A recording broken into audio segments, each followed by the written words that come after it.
आम्ही आता बोलायचं हळूहळू कमी झालं, कारण बोलून काय उपयोगच नाही.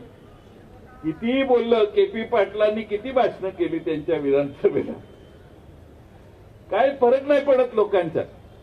कारण काय तर या प्रश्नापेक्षा मोठे प्रश्न तुमच्या समोर प्रसार माध्यमात, त्या सोशल मीडियापासून मोबाईलवर येतात आणि तुम्ही त्यातच अडकलेले असता. आपल्या अंगावरून शक्तीपीठ मार्ग जाणारे हे विसरतो आणि मग हे हिंदुत्वाचं झालंच पाहिजे. हे अरे तुझ्या अंगावरून शक्तीपीठ महामार्ग चाललाय तेव्हा राहिला बाजूला. असा सगळा कार्यक्रम चालू आहे. आता काय तुम्हाला मी सांगायला, आता भाषणाला वेळ नाही, सभागृहात आम्हाला जायचंय. पण राजू शेट्टींनी एखादा झेंडा हातात घेतला की तो कधी सोडलेला नाही. त्यामुळे राजू शेट्टींच्या नेतृत्वाखाली ह्या, माझी गॅरंटी घेऊ नका, माझं काय खरं नाही.